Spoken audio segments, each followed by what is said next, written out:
guys, welcome back to my channel. So today you might notice it's a little bit different of a setup. I am not using the typical island in the kitchen today, just because I want to try something new and just make it a little bit easier for myself today. But also, hi, if you're new here, I'm Lauren. I haven't been making videos for a little while now, so I'm very sorry for anyone that has been patiently waiting for a new video to come in. But I have an absolute stunner of one today. It's super autumnal in Melbourne today. It's super chilly. I've had COVID for the last 2 weeks. No, last week. And then been sick the week before. So my immune system is in dire need of some comfort and some internal love. So I thought I would make a lovely plum and apple crumble for you guys today. Super easy recipe. We're going to pair it with some homemade custard. You can pair it with ice cream or any kind of cream, whatever you like really.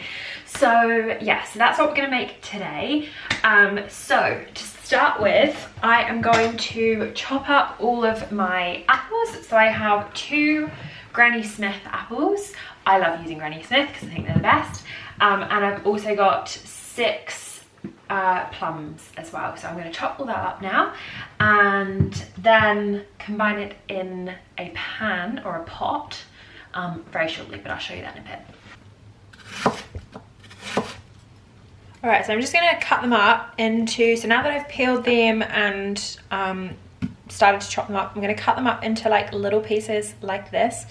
Probably don't want anything bigger than this because yeah, you don't want it to be too crunchy, but I do love a crunchy crumble. I don't want everything to be super soggy, so I want to leave enough to have a bit of a bite of the apple. And that's also why I used a Granny Smith apple, because I just love how tart and almost like soury acidic the Granny Smith apples are. So I always choose these guys as my favorite choice when making a crumble, or actually any kind of apple dessert really. So bear that in mind. But obviously if you like a Pink Lady or if you like any other kind of apple, please use that, or even any fruit really. Like you can, this crumble is really, this recipe is quite versatile. Like you can just use all plums if you want to, or all apples. Honestly, whatever you want, you can just go with it. You kind of just want enough fruit to basically cover the bottom 2 inches of your pan or of your baking tray that you're cooking them in. All right, so my apples are chopped up. I'm going to pop them into my saucepan. As I said before, I've kept them quite a nice chunky size. I like a good bite in an apple, but obviously whatever you want to do. So I've popped them in my saucepan, and now it's time to chop up my plums.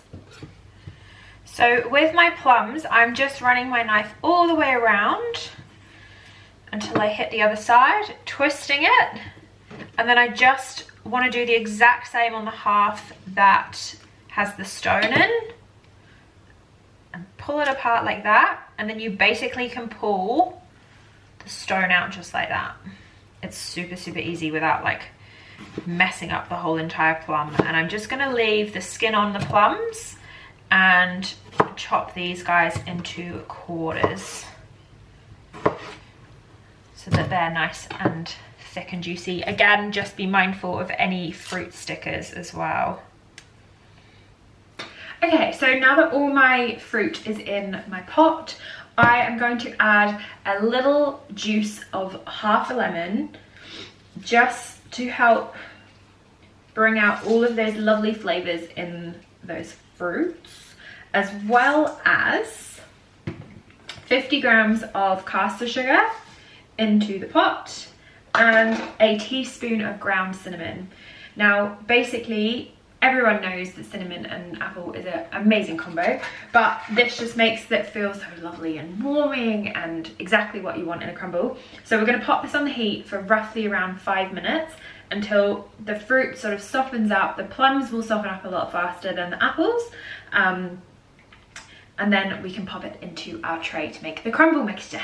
Alrighty, so my lovely stone fruit is all lovely and soft. My apples are looking lovely. All the fruit itself has like gone into a lovely like reddish color, which is beautiful. So it's time to pop it into my little tray. So I have this tray here. I actually don't know where, well, I got it from the supermarket, but it's just an enamel tray. Perfect for crumbles in my eyes. So I'm just going to pour my lovely hot fruit into my pot.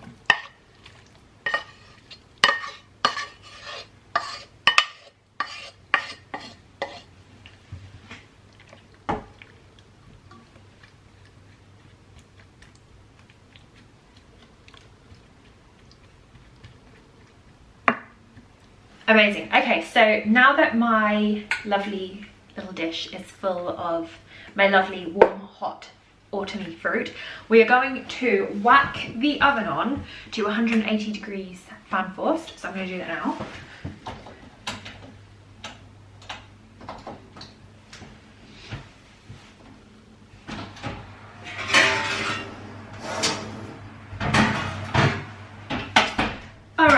Now my oven is preheating, it is time to make the actual crumble.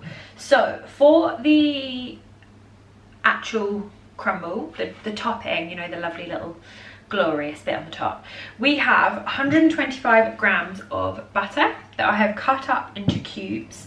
We have 175 grams of plain flour. We also have 50 grams of rolled oats. We have 40 grams of desiccated coconut, which I just think adds like that extra level to the crumble. This can be omitted if you need it to be. And also 75 grams of soft brown sugar. So we're just basically going to bung it all into the bowl, mix it up with our hands. So we sort of like, I don't know what the technique's called, but when you kind of merge the butter and the ingredients with your thumb and you kind of do this kind of action. I don't really know what it's called. Anywho, we're going to put that in there, and then we are going to pop our lovely crumble mixture onto the top of our fruit and pop it in the oven. But I will show you what it looks like along the way. Alrighty, so in goes my sugar, my desiccated coconut, my oats, and my flour.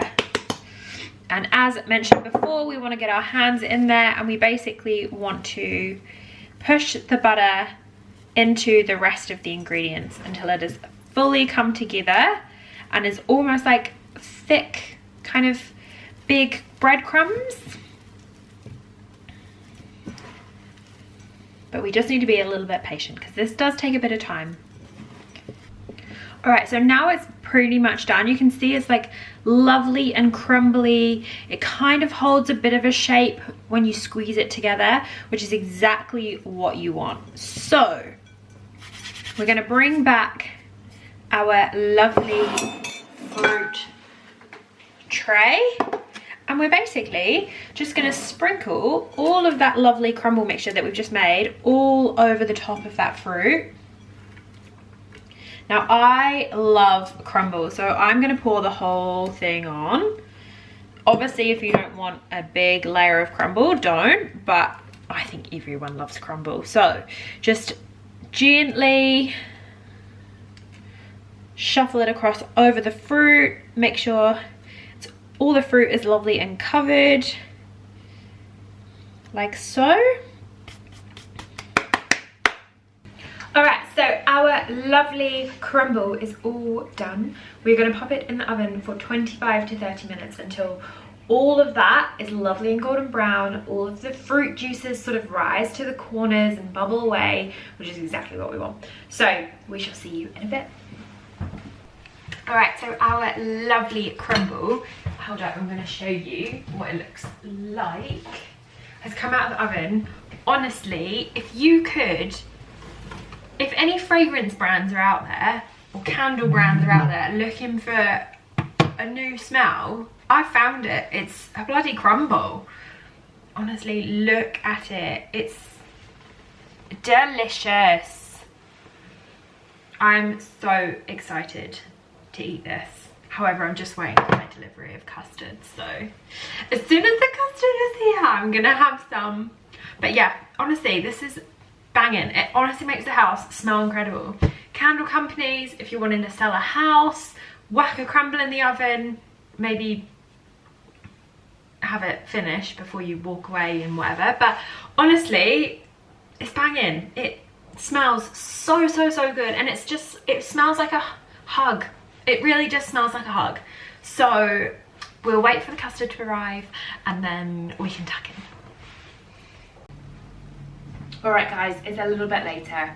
I'm in my gym jams, so I do apologise for that. But I thought, given that it's a little bit later and it's a bit more of a better time to eat crumble, even though there's not really a good time to eat crumble, but I've had dinner and it's perfect dessert time. So I have just poured a gallon amount of custard over the top of my crumble, which is obviously what I want. And now I'm gonna try it.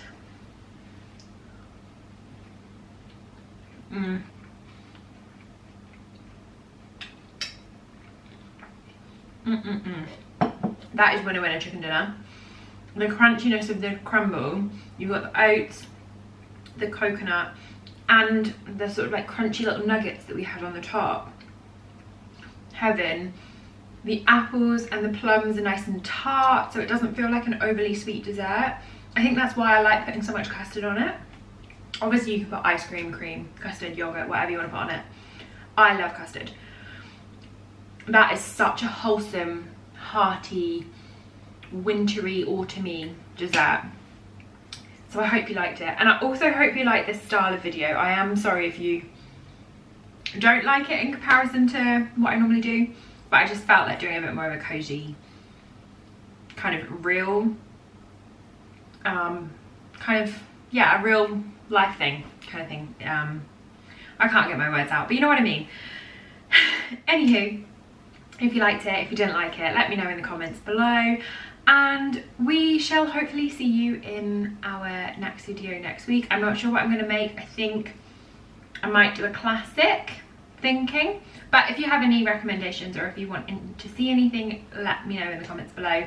As always guys, please feel free to like, share and subscribe, and we'll see you in our next video. Bye guys.